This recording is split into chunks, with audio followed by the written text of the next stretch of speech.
Hello, kids. Today I'm going to tell you a story about a poor family and their generosity. We will also learn some Urdu words along the way. Let's begin. In a small, dusty village, there lived a poor family. A father, in Urdu we call Abba, a mother, in Urdu we call Amma, and their two daughters. In Urdu, we call betiyan. They didn't have much, but they always had love for each other. Every morning, Badi Beti, meaning the older daughter, would knead the dough to make flat bread. We call roti in Urdu. But there was one problem. They didn't always have enough wheat. In Urdu, it's called gandam. To make the roti, Amma would make soft, warm rotis that smelled amazing. Badi Beti wanted to learn how to make the roti like her grandmother. So one day she asked, Amma, can I make roti today? Amma smiled and said, Of course, my dear. But remember, making roti is all about patience, love, and care. Badi Beti was excited to begin. Amma showed her how to mix wheat flour, gandum ka atta, a pinch of salt, we call it namak in Urdu, and some water, we call pani in Urdu, to make the dough. And the dough we also call peda in Urdu. Knead it well, like you're giving it a gentle hug, Amma said. Badi Beti laughed and she kneaded the dough, making it soft and smooth. Next, they roll out the dough into round shapes, using the rolling pin like you are making a little pancake, Amma said. Badi Beti tried, and though the first roti wasn't perfect, Amma laughed and said, Don't worry, each roti is special, just like you. Then they cooked the roti. Amma placed it on a hot tawa, on iron skillet. And after a minute, it puffed up. And we call it phulna in Urdu, like a balloon. It is magic, Amma, Badi Beti said. That's the magic of roti, Amma explained. When we make it with love, it brings warmth to our hearts and our home. It reminds us to enjoy the simple things in life. One day, Abba came home looking tired. He had been working hard all day, chopping wood for fire and running small errands, just to earn a little money. He had saved up just enough to buy a small bag of gandum. I have enough to buy gandum today, Abba said, his face brightening. Amma smiled, relieved, as she helped him carry the bag of gandum inside. It wasn't much, but it would be enough to make some fresh roti for their family. But just as Amma about to start making the peda, they heard a soft knock on the door.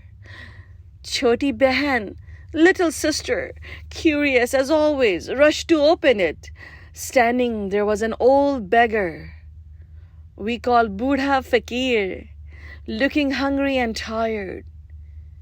Please, kind people, the Budha Fakir said in a weak voice, I haven't eaten in days. Could you spare a little food for an old man? Amma's heart sank. They didn't have much, but she knew what her mother had taught her. When someone is hungry, you share what you have. Without hesitation, Amma looked at Abba. He nodded, and they both knew what they had to do.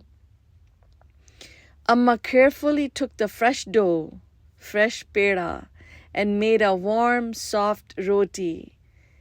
Soft roti, naram roti, golden, sunehri, and fragrant, khushbudar. She handed to the Bude Fakir, who smiled with tears in his eyes. Thank you, kind souls. This is a blessing for me. The beggar ate the roti slowly, enjoying every bite. Amma and Abba watched quietly, feeling both happy and sad. They had given their food, yet they knew their family would only have enough wheat to make a few more rotis. The Buddha Fakir finished his roti, wiped his mouth, and turned to leave. I will always remember your kindness, he said with a soft smile. Thank you for sharing when you have so little. The next day, the Buddha Fakir returned. Amma and Abba didn't have enough gandum to make many rotis. But once again, they gave him a warm roti with love. The Buddha Fakir was always grateful, and each day he would return, bringing a little hope and joy with him. One afternoon, after the Buddha Fakir had gone, Choti Ladki asked, "Why do you keep giving him roti?" Abba and Amma, we don't have enough for ourselves. Abba telling Choti Beti, do you know what makes roti so special? Choti Beti shook her head, and Amma spoke softly. Roti is not just food. It is made with love, with care. And when you share it with someone, it fills their heart, not just their stomach. Abba added, the roti we give to others may fill their hunger for a day, but the kindness we share fills their heart forever. Choti Beti thought for a moment, then smiled.